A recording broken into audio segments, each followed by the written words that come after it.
आपकी स्क्रीन पर आएंगे। 18,100, 18,200 ये दो कॉल्स लेकर आइए। 18,110 पे बाजार को अटकने की उम्मीद थी, 18,300 के आसपास के हाइज हैं। 18,150 पे मेजर कॉल राइटर्स हैं। 1800 पर कॉल राइटिंग आपको हैवीली दिखाई पड़ेगी। नीचे 18,100 को एक बेस एटलीस्ट मार्केट ने अभी तो फॉर्म कर रखा है। देखते हैं अगर पुट अनवाइंडिंग होती है तो किस तरह की सिचुएशन बनती है।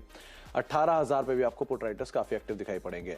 निफ्टी बैंक के केस में 42,000 का जो जोन है वो क्रूशियल है। करीब करीब मेजर कॉल राइटर्स आपको 42,000 के जोन्स के अंदर दिखाई पड़ेंगे। 41,500 के जोन्स पे भी कॉल राइटिंग आपको थोड़ी बहुत होती पुट राइटिंग आपको दिखाई पड़ेगी, लेकिन कॉल राइटर्स 42,000, 41,900, 41,800 के जोन्स पे हैवीली आपको दिखाई पड़ेगी।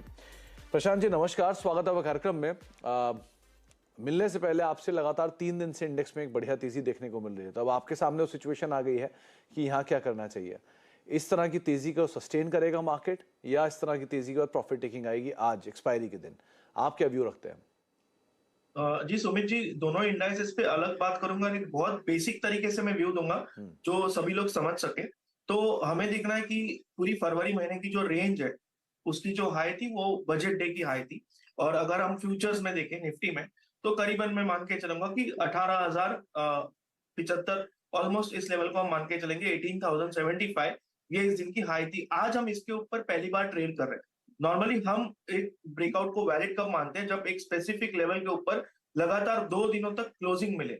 और वो क्लोजिंग कैसे मिलनी चाहिए कि higher than the previous day. यानी अगर आज 18,115 मिले तो कल 18,120 मिलनी चाहिए, तो इस सेटअप को वैलिड माना जाता है। मैं कभी भी एक दिन के ब्रेकआउट को, वो भी लाइव ब्रेकआउट को, वैलिड नहीं मानता हूं। इसलिए मैं आज ज्यादा एग्रेसिव नहीं हो रहा हूं, मैं वेट करूंगा।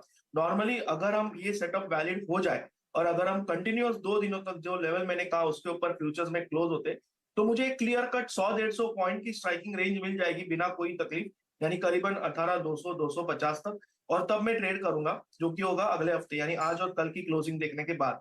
अगर वो नहीं होता है तो फिर से हम निफ्टी में रेंज बाउंड होंगे, ये फॉल्स ब्रेकआउट माना जाएगा और फिर से वही जो रेंज चल रही थी 17,850 से लेके 18,000, उसमें हम फंस जाएंगे।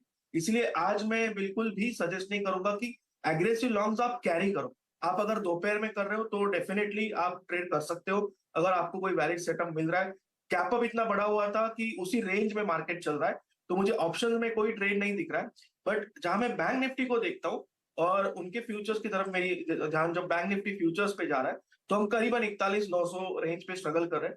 आज अगर किसी वजह से हम दोपहर को फ्यूचर्स में 42,100 42,100 के ऊपर ट्रेड करें, तो शायद एक बहुत बड़ी शॉर्ट कवरिंग बैंक निफ्टी में आ सकती है।